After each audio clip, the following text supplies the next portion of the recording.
الحمدللہ رب العالمین والصلاة والسلام علی سید الانبیاء والمرسلین اما بعد۔ جیسا کہ تمام احباب کو اس بات کا بخوبی علم ہے کہ آستانہ عالیہ شرق الشریف پر فہم قرآن کورس کا آغاز کیا گیا، جس کا آج پارہ نمبر 28 کا دوسرا حصہ پڑھا جائے گا۔ بسم اللہ الرحمن الرحیم۔ اللہ کے نام سے شروع کرتا ہوں جو بڑا مہربان نہایت رحم فرمانے والا ہے۔ جو کچھ آسمانوں میں ہے اور جو کچھ زمین میں ہے، سب کے سب اللہ کی تسبیح کرتے ہیں، اور وہ بڑی عزت اور غلبے والا اور بڑی حکمت والا ہے۔ اے ایمان والو، تم وہ باتیں کیوں کہتے ہو کہ جو تم نہیں کرتے ہو؟ اللہ کے نزدیک بہت سخت ناپسندیدہ بات یہ ہے کہ تم وہ بات کہو جو خود نہیں کرتے۔ بے شک اللہ ان لوگوں کو پسند فرماتا ہے جو دہشت گردی اور بربریت کے خاتمے، قیام امن اور تکریم انسانیت کے لیے اس کی راہ میں یوں صف بستہ ہو کر لڑتے ہیں گویا کہ وہ سیسہ پلائی ہوئی دیوار ہوں۔ اور اے حبیب مکرم صلی اللہ علیہ وسلم، وہ وقت یاد کیجیے جب حضرت موسیٰ علیہ السلام نے اپنی قوم سے کہا، اے میری قوم، تم مجھے اذیت کیوں دیتے ہو حالانکہ تم جانتے ہو کہ میں تمہاری طرف اللہ کا بھیجا ہوا رسول ہوں۔ پھر جب انہوں نے کجروی جاری رکھی تو اللہ نے ان کے دلوں کو ٹیڑھا کر دیا، اور اللہ نافرمان لوگوں کو ہدایت نہیں فرماتا۔ اور وہ وقت بھی یاد کیجیے جب حضرت عیسیٰ بن مریم نے کہا، اے بنی اسرائیل، بے شک میں تمہاری طرف اللہ کا رسول بھیجا ہوا ہوں، اپنے سے پہلی کتاب یعنی تورات کی تصدیق کرنے والا ہوں، اور اس رسول معظم صلی اللہ علیہ وسلم کی آمد کی بشارت سنانے والا ہوں جو میرے بعد تشریف لا رہے ہیں، جن کا نام آسمان میں اس وقت احمد ہے۔ پھر جب وہ رسول آخر الزمان صلی اللہ علیہ وسلم واضح نشانیاں لے کر ان کے پاس تشریف لے آئے تو وہ کہنے لگے، یہ تو کھلا جادو ہے، اور اس شخص سے بڑھ کر کون ظالم ہو سکتا ہے تو اللہ پر جھوٹا بہتان باندھے، حالانکہ اسے اسلام کی طرف بلایا جا رہا ہے، اور اللہ ظالم لوگوں کو ہدایت نہیں فرماتا۔ یہ منکرین حق چاہتے ہیں کہ وہ اللہ کے نور کو اپنے منہ کی پھونکوں سے بجھا دیں، جبکہ اللہ اپنے نور کو پورا فرمانے والا ہے، اگرچہ کافر کتنا ہی ناپسند کریں۔ وہی ہے جس نے اپنے رسول صلی اللہ علیہ وسلم کو ہدایت اور دین حق دے کر بھیجا تاکہ اسے سب ادیان پر غالب اور سر بلند کر دے، خواہ مشرک کتنا ہی ناپسند کریں۔ اے ایمان والو، کیا میں تمہیں ایک ایسی تجارت بتا دوں جو تم کو دردناک عذاب سے بچا لے؟ وہ یہ کہ تم اللہ پر اور اس کے رسول صلی اللہ علیہ وسلم پر کامل ایمان رکھو، اور اللہ کی راہ میں اپنے مال و جان سے جہاد کرو، یہی تمہارے حق میں بہتر ہے اگر تم جانتے ہو۔ وہ تمہارے گناہوں کو بخش دے گا اور تمہیں جنتوں میں داخل فرما دے گا جن کے نیچے سے نہریں جاری ہوں گی، اور نہایت عمدہ رہائش گاہوں میں ٹھہرائے گا جو جنات عدن یعنی ہمیشہ رہنے کی جنتوں میں ہیں۔ یہی زبردست کامیابی ہے، اور اس اخروی نعمت کے علاوہ ایک دوسری دنیاوی نعمت بھی عطا فرمائے گا جسے تم بہت چاہتے ہو، وہ اللہ کی جانب سے مدد۔ صلی اللہ علیہ وسلم، آپ مومنوں کو خوشخبری سنا دیں، یہ فتح مکہ اور فارس اور روم کی فتوحات کی شکل میں ظاہر ہوئی۔ اے ایمان والو، تم اللہ کے مددگار بن جاؤ، جیسا کہ عیسیٰ بن مریم نے اپنے حواریوں سے کہا تھا کہ اللہ کی راہ کی طرف میری مددگار کی مثال کیا ہی بری ہے جنہوں نے اللہ کی آیات کو جھٹلایا ہے، اور اللہ ظالم لوگوں کو ہدایت نہیں فرماتا۔ آپ فرما دیجئے، اے یہودیو، اگر تم یہ گمان کرتے ہو کہ سب لوگوں کو چھوڑ کر تم ہی اللہ کے دوست یعنی اولیاء ہو تو موت کی آرزو کرو، کیونکہ اس کے اولیاء کو تو قبر و حشر میں کوئی پریشانی نہیں ہوگی اگر تم اپنے خیال میں سچے ہو، اور یہ لوگ بھی کبھی بھی اس کی تمنا نہیں کریں گے اس رسول صلی اللہ علیہ وسلم کی تکذیب اور کفر کے باعث جو وہ آگے بھیج چکے ہیں، اور اللہ ظالموں کو خوب جانتا ہے۔ پھر اے محبوب فرما دیجئے، جس موت سے تم بھاگتے ہو وہ ضرور تمہیں ملنے والی ہے، پھر تم ہر پوشیدہ اور ظاہری چیز کو جاننے والے رب کی طرف لوٹائے جاؤ گے، سو وہ تمہیں آگاہ کر دے گا جو کچھ تم کرتے تھے۔ اے ایمان والو، جب جمعہ کے دن جمعہ کی نماز کے لیے اذان دی جائے تو فوراً اللہ کے ذکر یعنی خطبہ اور نماز کی طرف تیزی سے چل پڑو، اور خرید و فروخت یعنی کاروبار چھوڑ دو، یہ تمہارے حق میں بہتر ہے اگر تم علم رکھتے ہو۔ پھر جب نماز ادا ہو چکے تو زمین میں منتشر ہو جاؤ، اور پھر اللہ کا فضل یعنی رزق تلاش کرنے لگو اور اللہ کو کثرت سے یاد کیا کرو تاکہ تم فلاح پاؤ۔ اور جب انہوں نے کوئی تجارت یا کھیل تماشا دیکھا تو اپنی حاجت مندی اور معاشی تنگی کے باعث اس کی طرف بھاگ کھڑے ہوئے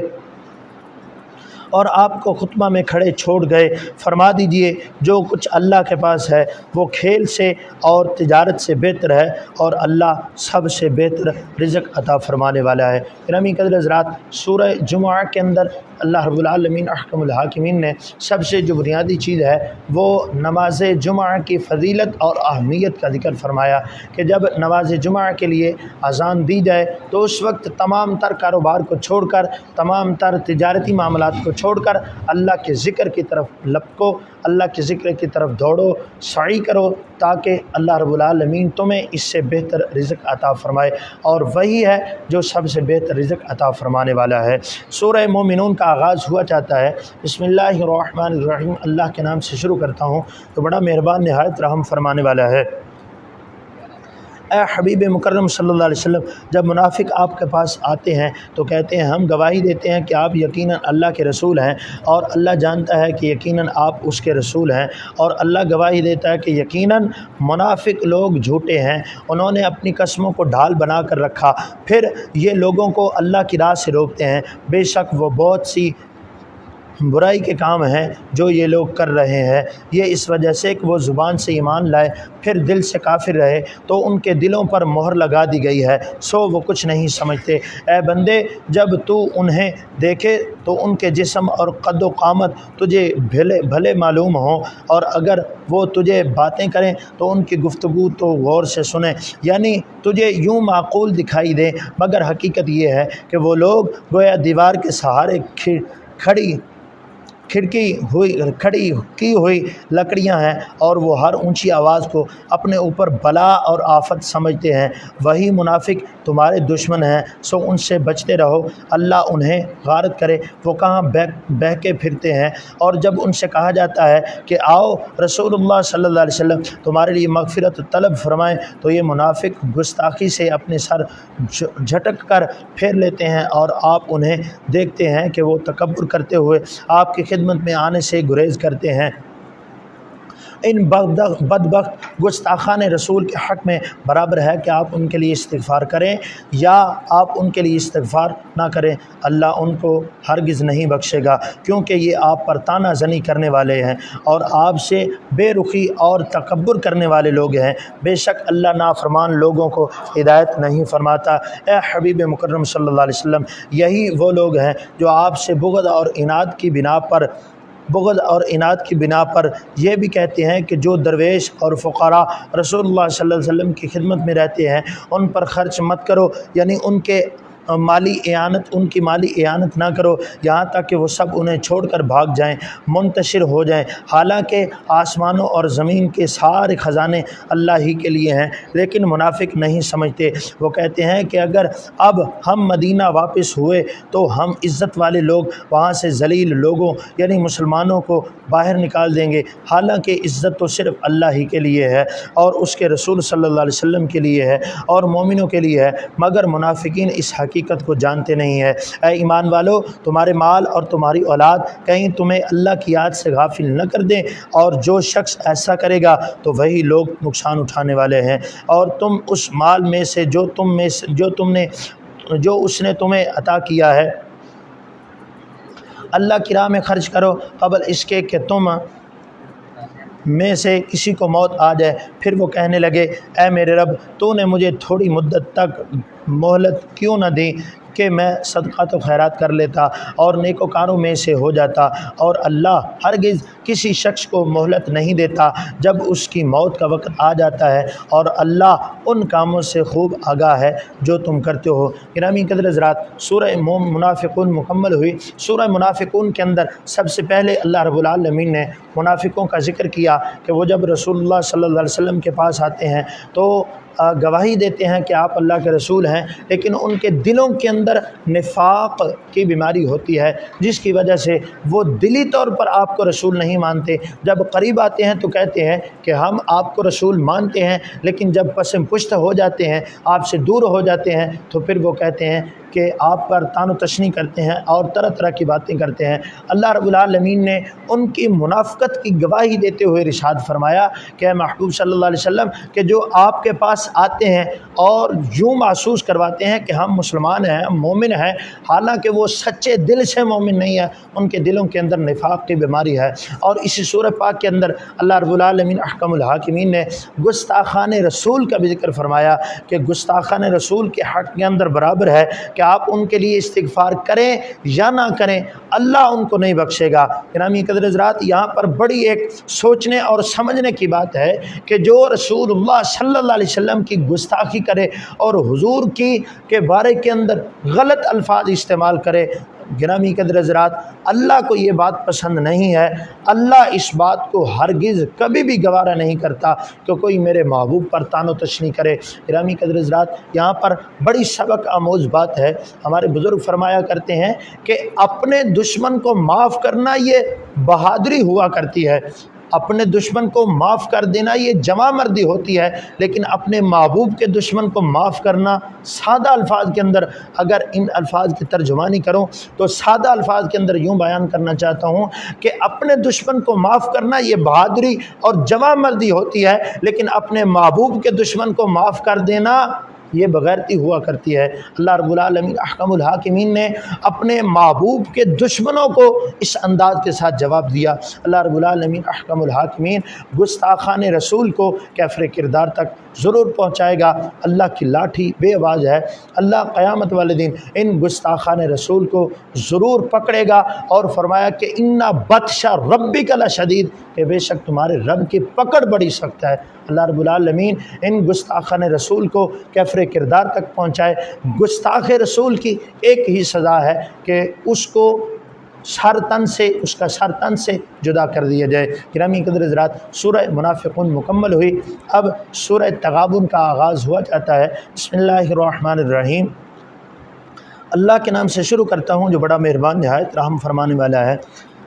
ہر وہ چیز جو آسمانوں میں ہے اور جو زمین میں ہے اللہ کی تسبیح کرتی ہے، اسی کی ساری بادشاہت ہے اور اسی کے لیے ساری تعریفیں ہیں، اور وہ ہر چیز پر بڑا قدرت رکھنے والا ہے۔ وہی ہے جس نے تمہیں پیدا کیا، پس تم میں سے کوئی کافر ہو گیا اور تم میں سے کوئی مومن ہو گیا، اور اللہ ان کاموں کو جو تم کرتے ہو خوب دیکھنے والا ہے۔ اسی نے آسمانوں اور زمین کو حکمت اور مقصد کے ساتھ پیدا فرمایا، اور اسی نے تمہاری صورتیں بنائی، پھر تمہاری صورتوں کو خوب تر کیا، اور سب کو اسی کی طرف لوٹ کر جانا ہے۔ اور جو کچھ آسمانوں اور زمین میں ہے وہ سب کچھ جانتا ہے، اور ان باتوں کو بھی خوب جانتا ہے جو تم چھپاتے ہو اور جو کچھ تم ظاہر کرتے ہو، اور اللہ سینوں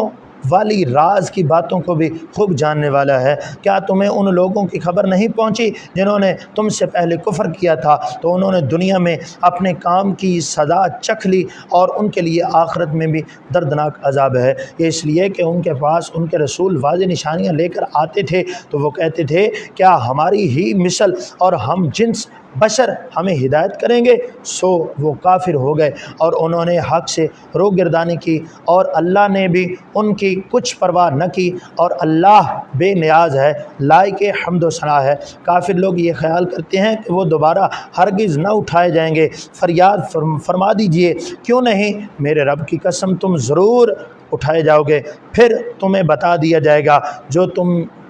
جو کچھ تم نے کیا، اور یہ اللہ پر بہت ہی آسان ہے۔ پس تم اللہ اور اس کے رسول پر اور اس نور پر ایمان لاؤ جسے ہم نے نازل فرمایا ہے، اور اللہ ان کاموں سے خوب آگاہ ہے جو تم کرتے ہو۔ جس دن وہ تمہیں جمع ہونے کے دن میدان حشر میں اکٹھا کرے گا، یہ ہار اور نقصان ظاہر ہونے کا دن ہوگا، اور جو شخص اللہ پر ایمان لاتا ہے اور نیک عمل کرتا ہے تو اللہ اس کے نامہ اعمال سے اس کی خطائیں معاف فرما دے گا۔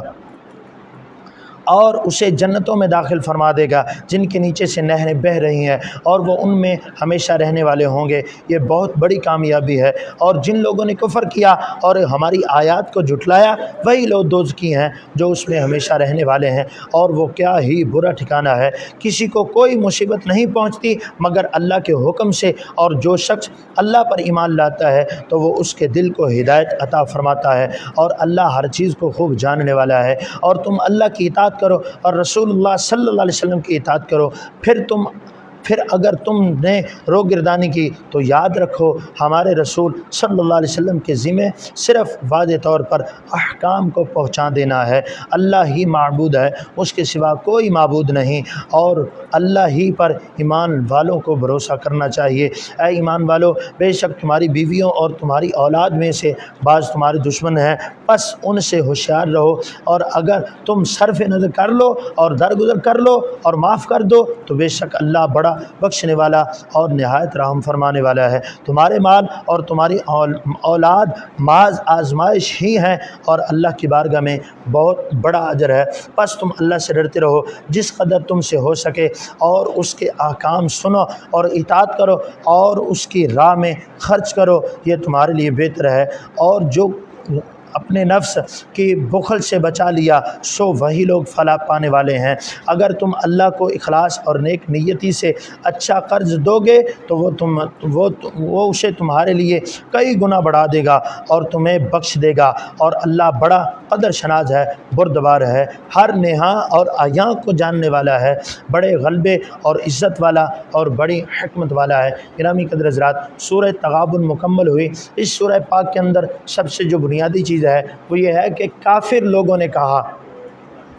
کافروں نے رسول اللہ صلی اللہ علیہ وسلم کے بارے کے اندر یا پہلے رسولوں کے بارے کے اندر انہوں نے کہا کہ یہ تو ہمارے جیسے ہیں، ہماری مثل بشر ہیں، جیسے ہم کھاتے پیتے ہیں ایسے یہ کھاتے پیتے ہیں، جیسے ہم چلتے پھرتے ہیں ایسے یہ چلتے پھرتے ہیں، جیسے ہم کام کاج کرتے ہیں ایسے یہ کام کاج کرتے ہیں، تو یہ تو ہمارے جیسے رسول ہیں، جیسے ہم اٹھتے بیٹھتے ہیں ایسے یہ اٹھتے بیٹھتے ہیں، جیسے ہم سوتے جاگتے ہیں ایسے یہ سوتے جاگتے ہیں۔ تو یہ کافروں نے کہا جن کے دل کے اندر کفر تھا، ان کا نظریہ بیان کرنے کی کوشش کر رہا ہوں کہ انہوں نے یہ گمان کیا اور یہ سوچا کہ جیسے ہم سوتے جاگتے ہیں، کھاتے پیتے ہیں، اٹھتے بیٹھتے ہیں، چلتے پھرتے ہیں، اسی طرح یہ رسول بھی ہیں، کیونکہ نبی پاک صاحب الاولاق صلی اللہ علیہ وسلم نے جب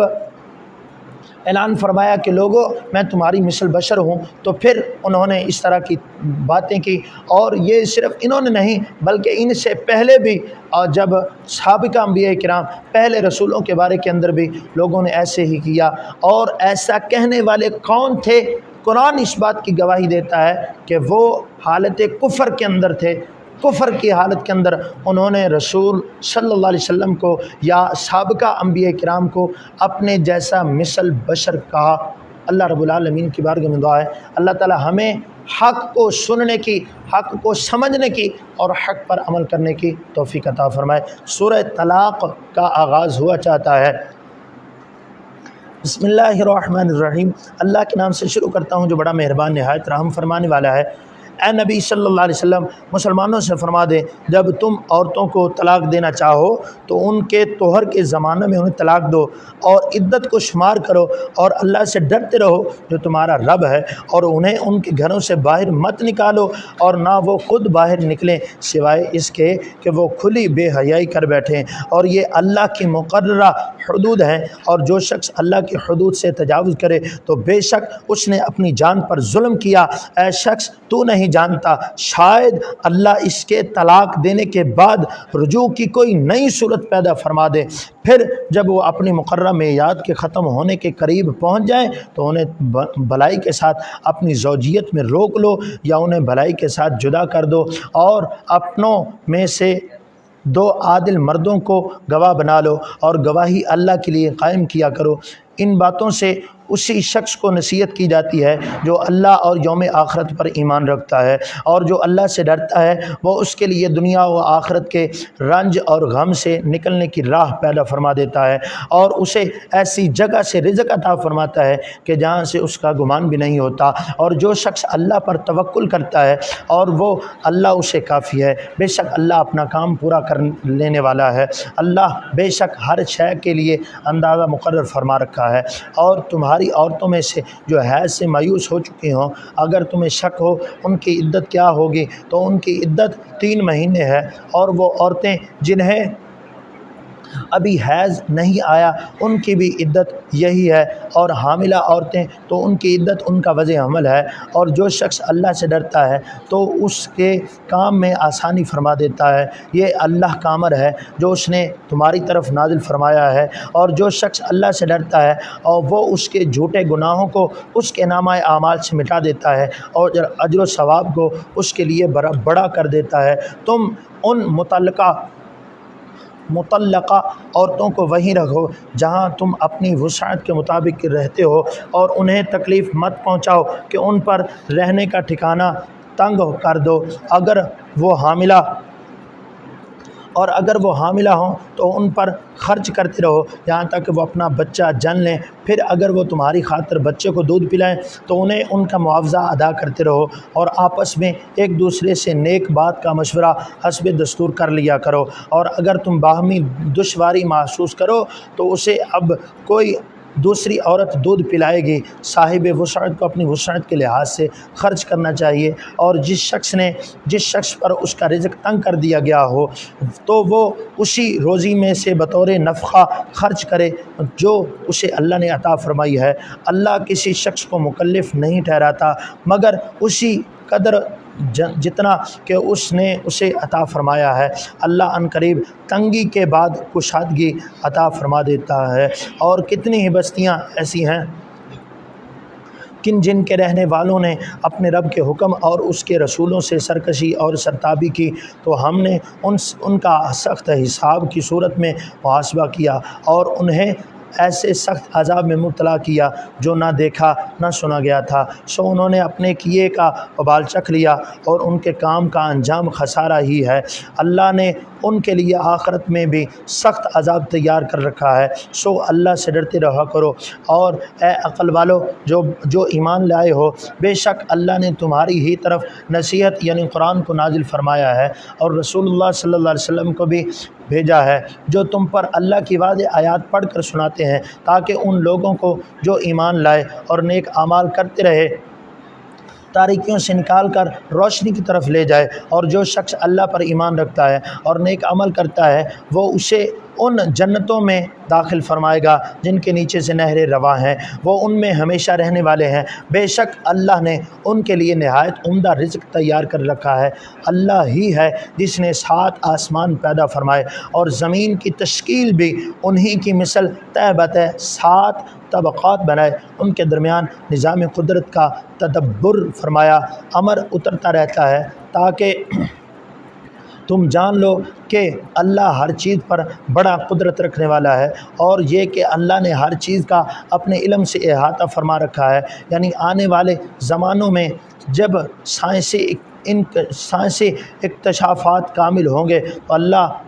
تمہیں اس کی قدرت اور علم کی محیط عظمت کا اندازہ ہو جائے گا کہ کس طرح اس نے صدیوں قبل ان حقائق کو تمہارے لیے بیان فرما رکھا۔ سورہ طلاق مکمل ہوئی۔ گرامی قدر حضرات، اس سورہ پاک کے اندر اللہ رب العالمین نے خواتین کے مسائل کو بیان فرمایا، یعنی اگر عورت کو طلاق دی جائے تو پھر اس کے لیے کیا احکامات ہوں گے، اور اگر عورت کو طلاق دی جائے تو عورت کے رحم کے اندر شکم کے اندر بچہ ہو تو پھر اس کے لیے کیا احکامات ہیں۔ گرامی قدر حضرات، اس سورہ پاک کے اندر اللہ رب العالمین نے طلاق والی عورتوں کو اور طلاق دینے کا طریقہ اور طلاق کے مسائل کو خوب واضح طور پر ارشاد فرما دیا ہے۔ اللہ تعالی ہمیں صحیح معنوں میں سمجھنے کی اور ان پر عمل کرنے کی توفیق عطا فرمائے۔ سورہ تحریم کا آغاز ہوا چاہتا ہے۔ بسم اللہ الرحمن الرحیم، اللہ کے نام سے شروع کرتا ہوں جو بڑا مہربان نہایت رحم فرمانے والا ہے۔ اے نبی مکرم صلی اللہ علیہ وسلم، آپ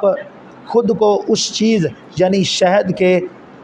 نوش کرنے سے کیوں منع فرماتے ہیں جسے اللہ نے آپ کے لیے حلال فرما رکھا ہے؟ آپ اپنی ازواج کی اس قدر دل جوئی فرماتے ہیں، اور اللہ بڑا بخشنے والا نہایت مہربان ہے۔ اے مومنو، بے شک اللہ نے تمہارے لیے تمہاری قسموں کا کفارہ دے کر کھول ڈالنا مقرر فرما دیا ہے، اور اللہ تمہارا مددگار اور کارساز ہے، اور وہ خوب جاننے والا اور بڑی حکمت والا ہے۔ اور جب نبی مکرم صلی اللہ علیہ وسلم نے اپنی ایک زوجہ سے ایک رازدارانہ بات ارشاد فرمائی، پھر جب وہ اس بات کا ذکر کر بیٹھیں اور اللہ نے نبی صلی اللہ علیہ وسلم پر اسے ظاہر فرما دیا، تو نبی صلی اللہ علیہ وسلم نے انہیں اس کا کچھ حصہ جتا دیا اور کچھ حصہ بتانے سے چشم پوشی فرمائی۔ پھر جب نبی صلی اللہ علیہ وسلم نے انہیں اس کی خبر دے دی کہ آپ راز افشاں کر بیٹھی ہیں، تو وہ بولیں، آپ کو یہ کس نے بتا دیا ہے؟ نبی صلی اللہ علیہ وسلم نے فرمایا، مجھے بڑے علم والے، بڑی آگاہی والے رب نے بتا دیا ہے۔ اگر تم دونوں اللہ کی بارگاہ میں توبہ کرو تو تمہارے لیے بہتر ہے، کیونکہ تم دونوں کے دل ایک ہی بات کی طرف جھک گئے ہیں۔ اگر تم دونوں نے اس بات پر ایک دوسرے کی اعانت کی تو یہ نبی صلی اللہ علیہ وسلم کے لیے باعث رنج ہوگا، سو بے شک اللہ ہی اس کا دوست اور مددگار ہے، اور جبریل اور صالح مومنین بھی، اور اس کے بعد سارے فرشتے بھی ان کے مددگار ہیں۔ اور اگر وہ تمہیں طلاق دے دیں تو عجب نہیں کہ ان کا رب انہیں تم سے بہتر ازواج بدلہ میں عطا فرمائے گا، جو فرما بردار، ایماندار، اطاعت گزار، توبہ شعار، عبادت گزار، روزہ دار، بعض شوہر دیدہ اور بعض گواریاں ہوں گی۔ اے ایمان والو، اپنے آپ کو اور اپنے اہل و عیال کو اس آگ سے بچاؤ جس کا ایندھن انسان اور پتھر ہیں، جس پر سخت مزاج طاقتور فرشتے مقرر ہیں، جو کسی بھی امر میں جس کا وہ انہیں حکم دیا گیا ہے اللہ کی نافرمانی نہیں کرتے، اور وہی کام انجام دیتے ہیں جس کا انہیں حکم دیا جاتا ہے۔ اے کافرو، آج کے دن کوئی عذر پیش نہ کرو، بس تمہیں اسی کا بدلہ دیا جائے گا جو کرتے رہے تھے۔ اے ایمان والو، تم اللہ کے حضور رجوع کامل سے خالص توبہ کر لو، یقین ہے کہ تمہارا رب تم سے تمہاری خطائیں دفع فرما دے گا اور تمہیں بہشتوں میں داخل فرما دے گا جن کے نیچے سے نہریں رواں ہیں۔ جس دن اللہ اپنے نبی صلی اللہ علیہ وسلم کو اور ان اہل ایمان کو جو ان کی ظاہری اور باطنی معیت میں ہیں رسوا نہیں کرے گا۔ ان کا نور ان کے آگے اور ان کے دائیں طرف روشنی دیتا ہوا تیزی سے چل رہا ہے۔ وہ عرض کرتے ہوئے ہوں گے، اے ہمارے رب، ہمارا نور ہمارے لیے مکمل فرما دے اور ہماری بخشش فرما دے، بے شک تو ہر چیز پر بڑا قدرت رکھنے والا ہے۔ اے نبی مکرم صلی اللہ علیہ وسلم، آپ کافروں اور منافقوں سے جہاد کیجئے جنہوں نے آپ کے خلاف جارحیت، فتنہ فساد اور سازشوں کا آغاز کر رکھا ہے، اور ان پر سختی فرما دیجیے، اور ان کا ٹھکانہ جہنم ہے، اور وہ کتنا ہی برا ٹھکانہ ہے۔ اللہ نے ان لوگوں کے لیے جنہوں نے کفر کیا، حضرت نوح علیہ السلام کی عورت واعلہ اور لوط علیہ السلام کی عورت واحلہ کی مثال بیان فرمائی۔ وہ دونوں ہمارے بندوں میں سے 2 صالح بندوں کے نکاح میں تھیں، سو دونوں نے ان سے خیانت کی، پس وہ اللہ کے عذاب کے سامنے ان کے کچھ کام نہ آئے، اور ان سے کہہ دیا گیا کہ تم دونوں عورتیں داخل ہونے والوں کے ساتھ دوزخ میں داخل ہو جاؤ۔ اور اللہ نے ان لوگوں کے لیے جو ایمان لائے ہیں زوجہ فرعون آسیہ بن مزاحم کی مثال بیان فرمائی، جب اس نے عرض کیا، اے میرے رب، تو میرے لیے بہشت میں اپنے پاس ایک گھر بنا دے اور مجھ کو فرعون اور اس کے عمل بد سے نجات دے دے اور مجھے ظالم قوم سے بھی بچا لے۔ اور دوسری مثال عمران کی بیٹی مریم کی بیان فرمائی ہے، جس نے اپنی عصمت اور عفت کی خوب حفاظت کی تو ہم نے اس کے گریبان میں اپنی روح پھونک دی، اور اس نے اپنے رب کے فرامین اور اس کی نازل کردہ کتابوں کی تصدیق کی، اور وہ اطاعت گزاروں میں سے تھی۔ صدق اللہ مولانا العظیم۔ گرامی قدر حضرات، سورہ تحریم کے اندر اللہ رب العالمین احکم الحاکمین نے فرمایا کہ جو اطاعت گزار ہوتے ہیں اللہ ان کی اطاعت کو اپنی بارگاہ کے اندر قبول فرماتا ہے، اور وہ لوگ جو اللہ کی نافرمانی کے اندر اتر آئیں اور اللہ کی بارگاہ کے اندر وہ نافرمانیوں جیسے کام کرنے لگیں تو اللہ ان کے کاموں سے بالکل بے نیاز ہے۔ اللہ رب العالمین کی بارگاہ میں دعا ہے، مالک ارض و سما، ہم نے آج کا جو سبق پڑھا ہمیں اس سبق پر مکمل عمل کرنے کی توفیق عطا فرمائے، قرآن کو صحیح معنوں میں سمجھنے کی اور سمجھ کر اس پر عمل کرنے کی توفیق عطا فرمائے۔ اللہ رب العالمین کی بارگاہ میں دعا ہے مالک ارض و سما ہمارا آج کا سبق اپنی بارگاہ میں قبول فرمائے اور ہمیں اس سبق کا بہترین اجر عطا فرمائے۔ اللہ کی بارگاہ میں دعا ہے کہ آستانہ عالیہ شرق شریف پر یہ بہت ہی احسن عمل کیا جا رہا ہے، مالک ارض و سما ہمیں قرآن کی برکت سے بہرہ مند فرمائے اور آستانہ عالیہ شرق شریف سے فیض یاب ہونے والے اور تمام پر اپنی رحمتوں اور برکات کا نزول فرمائے۔ اللہ رب العالمین اسی طرح ہمارے بزرگوں کے آستانوں پر اپنی رحمتوں برکتوں کا نزول فرمائے۔ اللہ رب العالمین ہمیں توفیق عمل عطا فرمائے۔ بسم اللہ الرحمن الرحیم، اللہم صلی وسلم دائما ابدا علی حبیبک خیر الخلق کلہم، اللہم نور قلوبنا بنور القرآن، اللہم زین اخلاقنا بنور القرآن، صلی اللہ تعالی علی خیر خلقہ سیدنا محمد وعلی آلہ واصحابہ اجمعین برحمتک یا ارحم الراحمین۔